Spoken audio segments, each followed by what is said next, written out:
નમસ્કાર. ગુરુ પૂર્ણિમાના પાવન અવસરે વડિયા સ્વામિનારાયણ દિવ્યધામ ખાતે ભવ્ય અને શાનદાર ઉજવણી કરવામાં આવી. સવારથી જ હજારો હરિભક્તો દિવ્યધામ ખાતે ઉમટી પડ્યા હતા. ધ્વજારોહણ સાથે કાર્યક્રમનો પ્રારંભ થયો હતો. ત્યારબાદ પૂજ્ય સંતોના આશીર્વચન, આધ્યાત્મિક પ્રવચન અને ગુરુ પૂજન યોજાયું. હરિકીર્તન અને ભજનથી સમગ્ર પરિસર ભક્તિમય બન્યું હતું. જ્યારે તમામ ભક્તો માટે મહાપ્રસાદનું પણ આયોજન કરવામાં આવ્યું હતું. ગુરુ પૂર્ણિમાના આ પાવન પર્વે દિવ્યધામ શ્રદ્ધા અને ગુરુવંદનાના રંગે રંગાઈ ગયું હતું. વધુ સમાચાર માટે જોડાયેલા રહો આરપી ગુજરાત ન્યૂઝ, રાજકોટ. જય શ્રી સ્વામિનારાયણ. વડિયાના આંગણે આજે શ્રી સ્વામિનારાયણ દિવ્યધામમાં જે ગુરુ પૂર્ણિમા ઉજવાઈ રહી છે, ઘણા વર્ષોથી આ ગુરુનું મહાત્મય અને આપણા હિન્દુ ધર્મને પૂરેપૂરું આ ગુરુ પૂર્ણિમાનું મહત્ત્વ ગણવામાં આવે છે.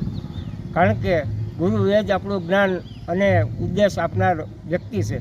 ગુરુ ન હોય તો એ નુગરા ગણાય છે. માટે ગુરુનું સ્થાન બહુ મહત્ત્વનું આપણે હિન્દુ ધર્મમાં ગણવામાં આવેલ છે. તમામ મંદિરોમાં આજે કે મોટા ગુરુઓનું આજે મહાપૂજન થાય છે, તેમજ મહાઆરતી થાય છે.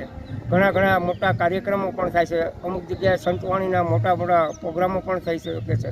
ગુરુ પૂર્ણિમા એટલે મોટામાં મોટો આ તહેવાર આપણે ગુરુને ગણાય છે. માટે આપણે ગુરુ વિના શિષ્ય એ આપણે નકામું ગણાય છે. માટે ગુરુ એ જ આપણા પરમ આદરણીય ગુરુ. આપણે એમને વંદનીય કરીએ, વારંવાર વંદન કરીએ, એ જ આપણો મોટો મહિમા ગણાય છે.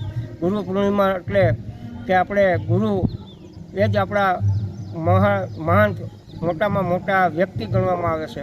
ગુરુ વગર જ્ઞાન નકામું છે. ગુરુ એ જ આપણે ગુરુનો મહિમા ઘણો મોટો ગણવામાં આવે છે. માટે ગુરુ પૂજન એટલે કે ગુરુ પૂર્ણિમા. જય સ્વામિનારાયણ.